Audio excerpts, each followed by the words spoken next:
let me introduce one of the very eminent professors in the Egyptian University of Mansoura.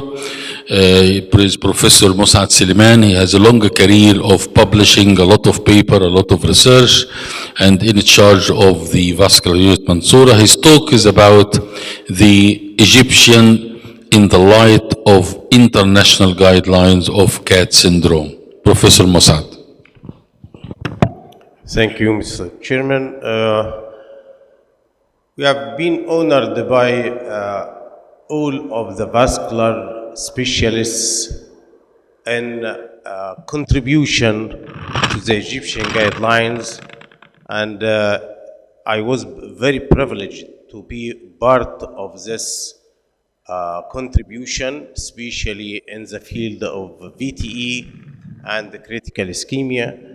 And we have had a kind of a long time of conversation, of searching to reach a conclusion and making the final touches of such guidelines. And being through this, I was incorporated in the VTE together with Professor Imad Hussein, to Professor Rashad Bishara, Shafiq Balba, Muhammad Ma'dawi, and we have had such a kind of CAT, and the conclusion turned out to be in favor of the DWACs versus the low molecular weight in the initiation and the different stages of therapy of CAT patients.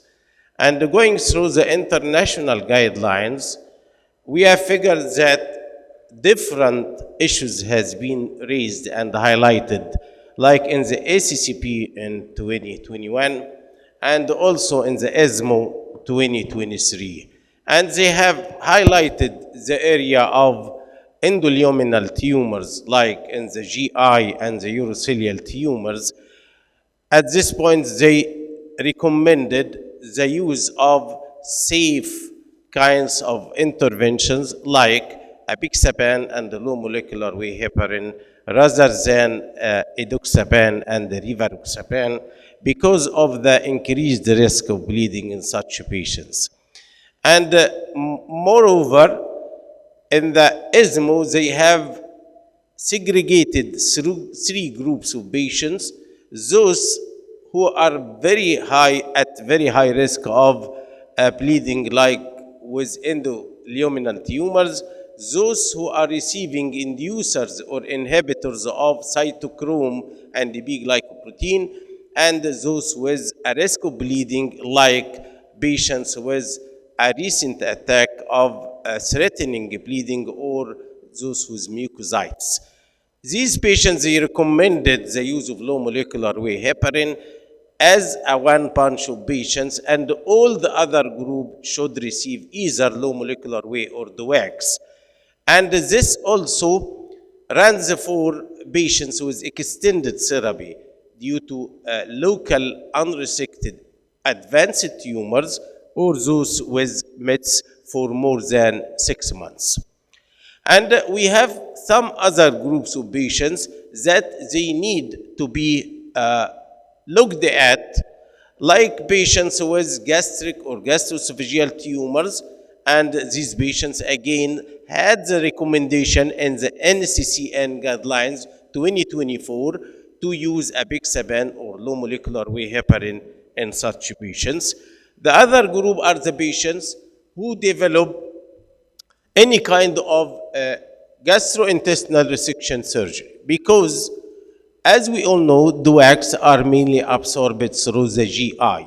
And if the GI is involved in resection, there are 2 patterns for these patients. Can we give the DWACs through a nasogastric tube?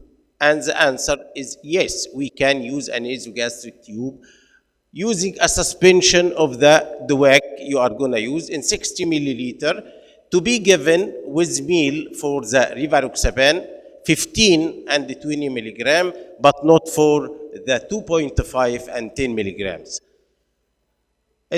Worth noting that dabigatran cannot be given through a nasogastric tube. And when you give a nasogastric tube form of the wax, it should be given within 4 hours because it remains stable for 4 hours only.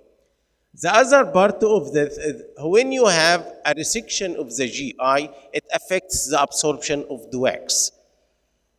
Like if you do a partial or total gastrectomy or a proximal GI resection, in such a case, there will be a reduction of absorption of all types of the wax.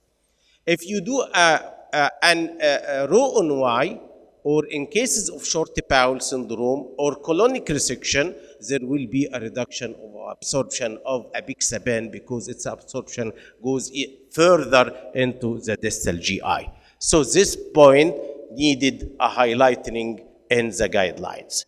The other thing is the kind of interaction between the chemotherapeutic agents with the DOAC to be used or the anticoagulant to be used. And there are different zones to be taken in consideration, like there is no interaction or no action needed, or monitoring therapy, or considering therapy modification, or avoid such combination at all marked by X, like in the first drug in use. Special cases that needs attention again when you are using DOACs is the kind what we call it KIT. So we have the HIT, which is the heparin-induced thrombocytopenia, and we have the KIT, which is the chemotherapy-induced thrombocytopenia. And what we mean by chemotherapy-induced thrombocytopenia, it is a drop of the platelet count to a crucial level, which is 50,000. So if we have a patient with 50,000 platelet count, and you use any kind of anticoagulation, the risk of bleeding goes into a surfing way. So what you got to do, we have two scenarios in such cases. If you have a proximal DVT in a patient who have received the medication for less than 1 month, then you have two choices. You either continue your anticoagulation while inserting an IVC filter, or you stop the anticoagulation while correcting the platelet count to a normal level above the 50 with platelet concentrates. The other scenario, if you have one of other choices, like patient with distal DVT, or patient with castor-related thrombosis, or patient with upper extremity thrombosis, or the patient who have received already medication for more than 1 month. In such a case, you can go for any of the following. If you have a castor-related thrombosis, just stop the anticoagulation and remove the castor. If you have a distal DVT, you can stop the anticoagulation, monitor the distal DVT. If it proceeds toward a proximal form of DVT, which happens in 10% of the cases, you can reinsert and give the full dose of anticoagulation. The third group of patients, you can do a moderation of the dose. So if you have a platelet count of 50,000 or more, in such a case, you can give full dose of anticoagulation with low molecular weight or the chosen form of DOACs. If you have a 25 to 50,000, in such a case, you should reduce the dose to half the dose of low molecular weight. Below 25,000 of platelets, you cannot invert or use any kind of anticoagulation, whether DOACs or low molecular weight heparin, until you correct the platelet count to the safe level.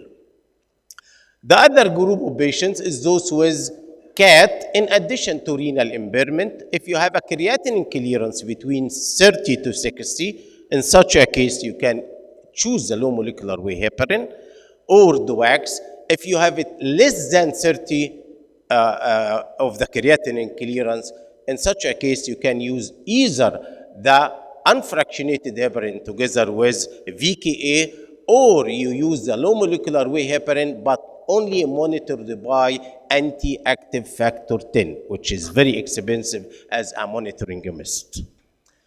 Last thing is patients who are at extremes of the body weight, those more than 120 kilograms or an BMI more than 40. In such a cases, there is a reduction of the bioavailability of most of the DOACs by 25 to 30%. So in an overweight patient, using DOACs will reduce the efficacy of the DOACs. So it is recommended to use the low molecular weight in such patients.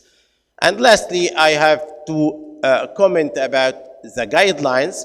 It is like the Constitution, when made by the good willing, it needs to be changed. Thank you.